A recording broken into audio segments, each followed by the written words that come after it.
Welcome to Becoming the Ultimate Coach with the Jock and the Doc. Hi, I'm Scott Schutte. And I'm Dr. Janine Steester, and welcome to Becoming the Ultimate Coach.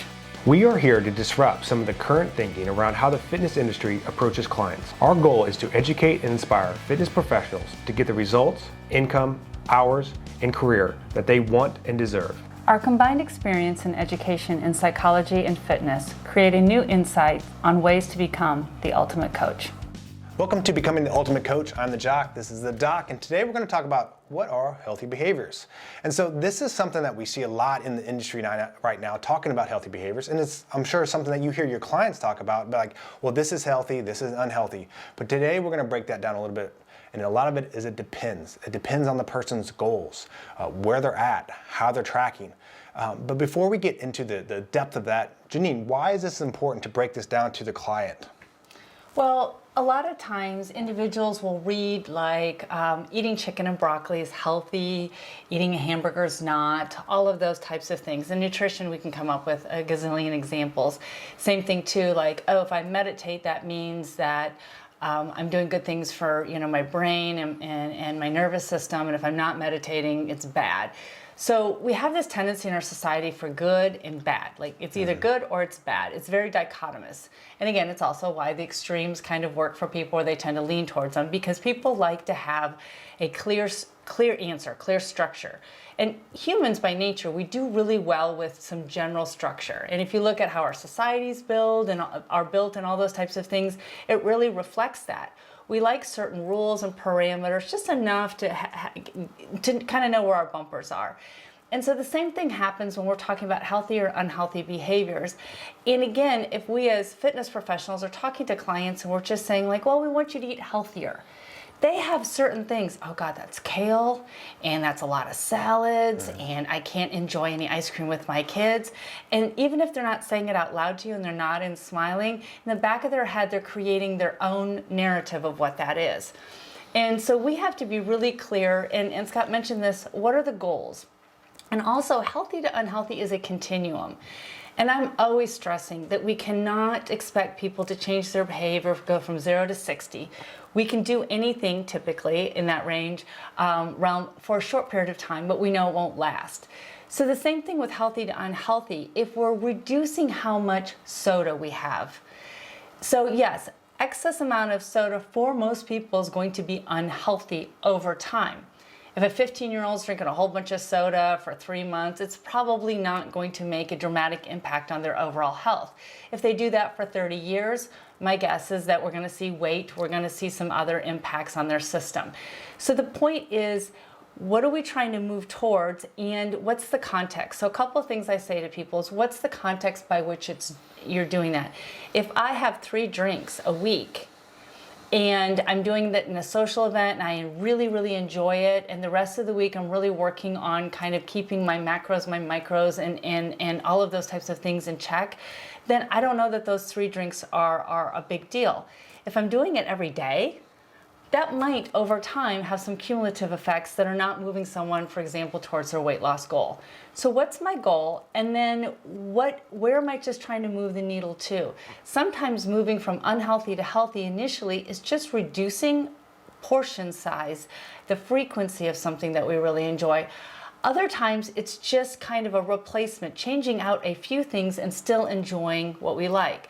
Again, a great example of that is go with your kiddos to get ice cream. Instead of a 2-scooper, get a 1-scooper. That's moving from unhealthy to healthy if your goal is weight loss, for example. But if your goal is more time with your kiddos and relational and things like that, ice cream might not be where we spend our energy moving your needle from unhealthy to healthy. It might be healthy because it's part of that relationship building and things that are really important to you. So where are we going? What are we doing? And then what small increments can we move that needle? And again, it goes back to what Scott and I have talked about before in previous episodes about minimal effective dose. What do I need to move and where am I headed? And everybody's definition of healthy is going to be slightly different. But if we can move the needle just a little bit, and somebody can do it consistently and sustainable, because we know a lot of quote unquote unhealthy behaviors are unhealthy if we do them over time and consistently. So if we move that needle just a little bit, and we're doing that, and we can keep it that way over time and consistently, we can make some major changes. Yeah, and this is why I like to have this special dedicated time to talk with our clients about their goals. And really what we're talking about here when we're talking about healthy behaviors, this is their mindset. This is something that they have been ingrained with the friends they have, the parents that they've had, the books they read, and they're gonna have these different mindsets on like what is healthy and what is unhealthy. So that's why it's good to have a lot of open-ended questions, really listen to the things that they say. Because like, for example, I was talking to this client the other day and she kept on talking about like, she's like, I need some more core exercises. And I'm like, okay, why do you need more core exercises? Are you having back pain? Do you feel like it's weak? Are you trying to improve something? She's like, well, I just need to be stronger. I'm like, okay, I like strength, but why? She's like, because I'm holding belly fat and I want to get rid of it. I'm like, okay. So her mindset on a healthy behavior was doing more core exercises to lose more body fat. And she could do core exercises all day, every day. That's not going to help her reduce the body fat. So it's really kind of listening to those mindsets and figuring out what's healthy for them. Running is another good example. And Janine talked about this continuum that you're on.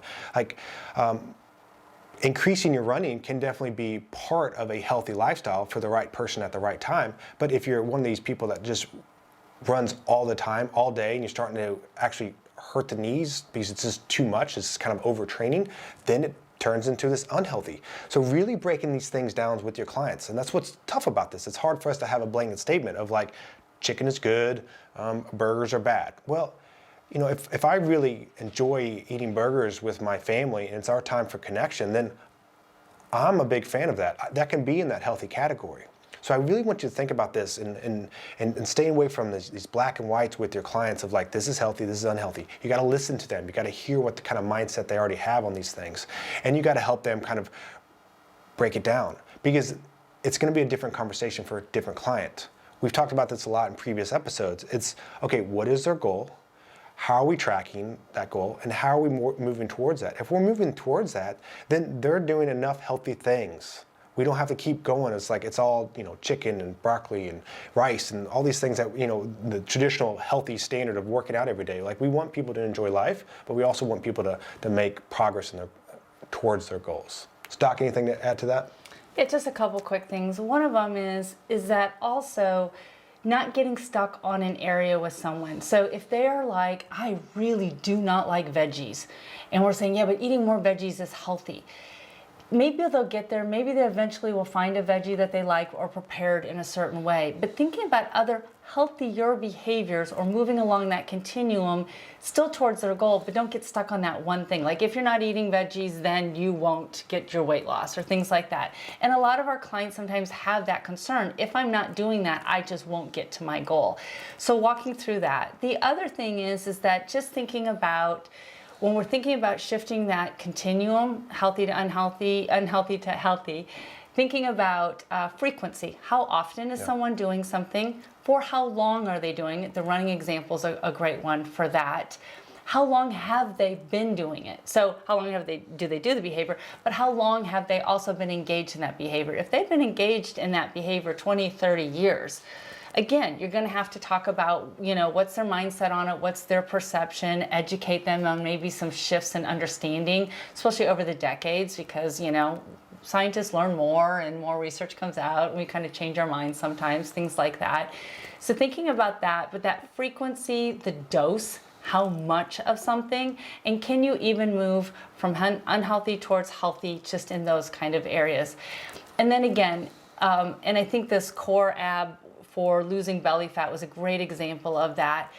Just remember, and Scott talked about this before, ask those why questions. Why does that concern you? Why is that a healthy behavior in your mind? What are you thinking?